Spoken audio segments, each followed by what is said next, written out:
Major Gregory Keane resumes the story from Sherry Reid's speedboat on the river.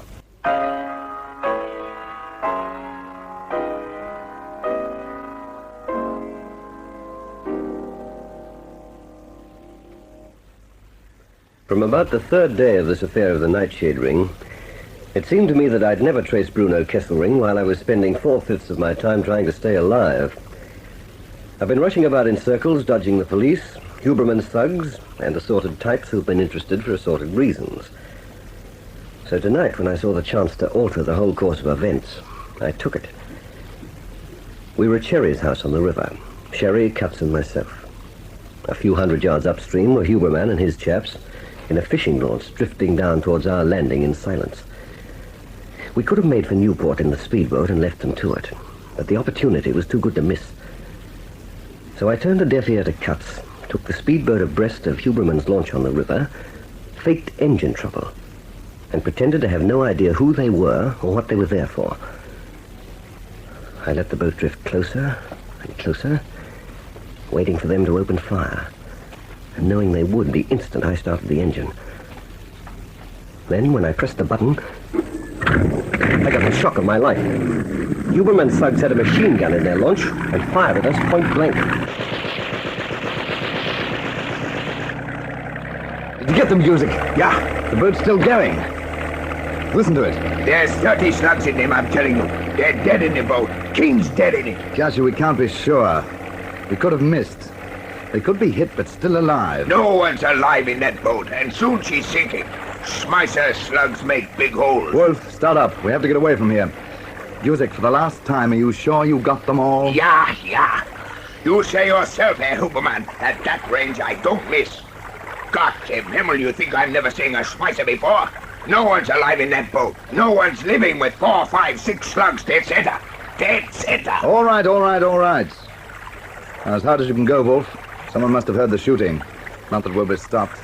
We make for Carlotta's.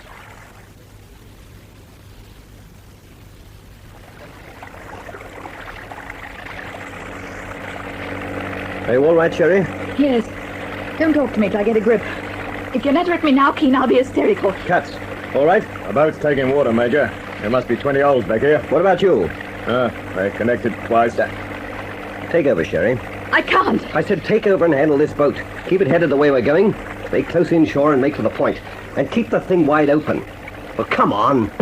Looks more like it. I'll slide over as I go back. That's the idea. It's all right, sir. Stay there. Shut up. Let's have a look. They're only nicks. I didn't get over the engine cover to the front quick enough. Yes, and I didn't count on the music of submachine gun either. This one on your shoulder's shallow, but it just clipped you. But you're losing blood from the one through your arm. It's me left. Pollyanna. How does it feel? Oh, I can work my fingers and they missed the bone. Are you really all right, Cutts? Well, don't you worry your head, miss. You could get knocked about worse than this plane dodge. Oh, you're not human. Neither of you. You're not human. You sat up there in full view of those people for an eternity. It was no more than 3 minutes. It was an eternity. Waiting for them to shoot at you, wanting them to shoot at you, determined to make them. You have to let me go, Keane. I couldn't stand anything like this again. You won't have to, Sherry. But where do we go from here? Where are we going to live, and how long before they hunt us down again? We'll cope. After tonight, there won't be any hunt. That's what it was for. The boat's getting sluggish. We're too low in the water. Yeah. Anything I can bail with? Not a thing. Well, stay in as close to the bank as you can. That's won't be swimming far with a bullet through one arm. How far to the point? Another 2 miles. No, we'll have to stay afloat long enough to make it to the point. Pick up the car and get Cutts to a doctor. What doctor's going to attend to him at 4 in the morning for a bullet wound? How about that chum of yours, Eugene Collins? Yes, he's going to attend to him if I have to jam the Luger down his throat to make him do it. He'll go straight to the police. Let him. Press hard on the artery, Tom. You're still losing a lot. Anyone would think you were worried, Major. I'm sorry I am. It's a bad show, Tom. I really thought we could pull it off for free. This is one I owe you. You think back a few years. You don't owe me nothing, nor ever will. Look, while you two are being heroes back there, we're going lower and lower in the water. I don't think we're going to make it, Keane. And run aground at the last minute and we'll walk to the car. Anything you say. What happened to the hysteria, Sherry? Doesn't suit me. I was out of character. And you two may be a pair of certifiable lunatics, but you're infectious. But wouldn't it be interesting right now to tune into friend Huberman, eh? Yes, that's what I'd like to know. Do they think they've skittled us? Or what do they think? It's all going to depend on Detective Inspector Murray of the CIB.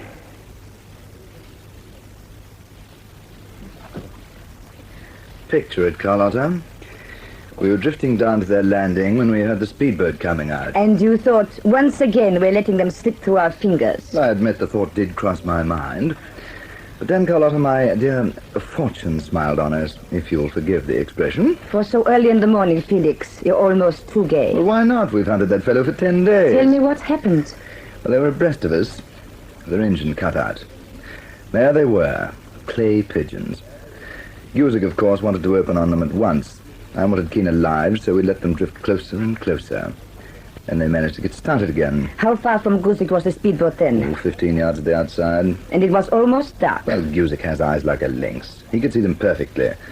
But once their engine was going, we had to lose them altogether or we had to open fire. So you did, darling. So we did. And the last you saw of them, they were tearing upstream at 45 miles an hour. Well, not actually. But for all you know, not one of them was even hit. With Guzik handling the Schmeisser at 15 yards? Oh, no. Guzik declares no one could stay alive in that speedboat after his 2 long bursts, and I believe him. I wish I could share your confidence. Well, Guzik's here now. Do you want to talk to him? At 4 o'clock in the morning, I would as soon talk to a boa constrictor. Well, you disappoint me. I thought you'd be delighted. There must have been no shooting at all. Blazing away with submachine guns in the middle of the night. Next, we'll be using Guzik and his Schmeisser at the corner of Pitt Street and Martin Place. The time will come, my dear, when we'll even do that, if we see fit. Oh, you prefer violence. But I've told you again and again, our weapons are subtlety, omniscience, and terror. I have no wish to turn this city into another Chicago.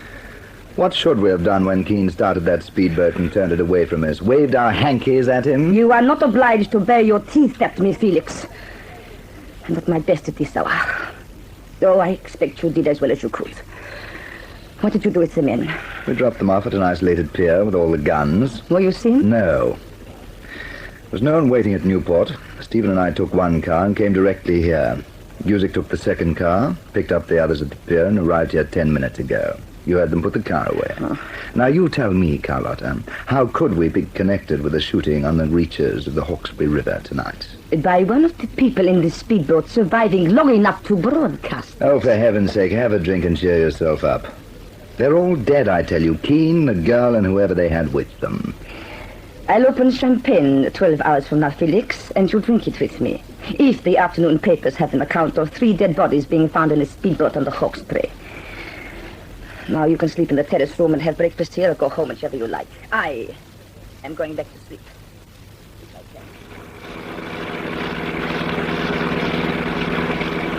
Sherry, sorry about your speedboat. Oh, it can be fixed. Now I can buy another one. Who cares? Oh, we made it nearly to the car. It's only in shallow water. We're here, even if we are wet, and we didn't have far to walk. Oh, boy, what aren't I going to do to Gene Collins' scotch? When we get to his place, where is he, by the way? Bellevue Hill.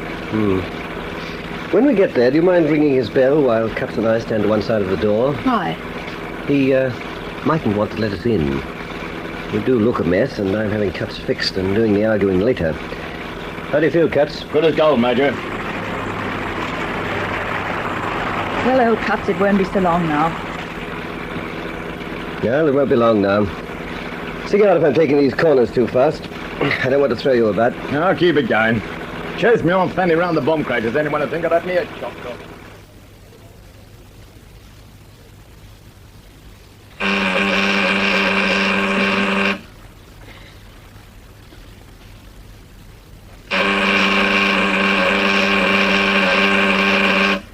You hear anyone stirring, Sherry? Yes, I think so. He has a housekeeper in by day, but he's alone at night. If he's still faithful to me, of course. Oh, here he comes now, I think. Jean? Good Lord, Sherry. What the devil are you doing here?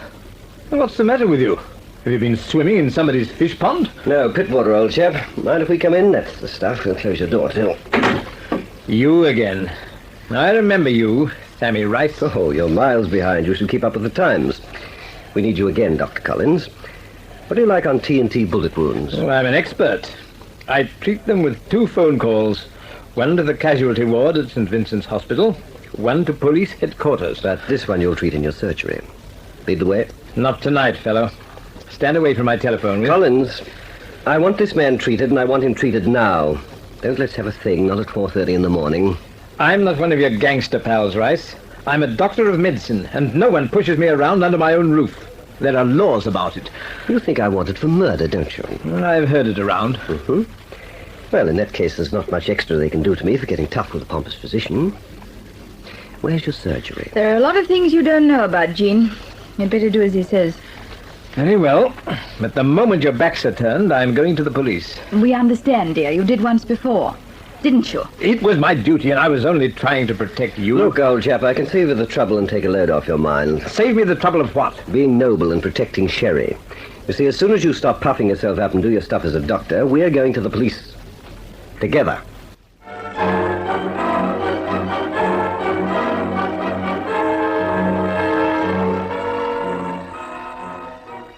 And so we are. I'm going to sit round a table with Murray and some senior officers of the force. They're going to listen. And when I tell them how to pull down the Nightshade ring, they're going to do it my way, because we still haven't a shred of real evidence against Huberman. Or Carlotta Magnani.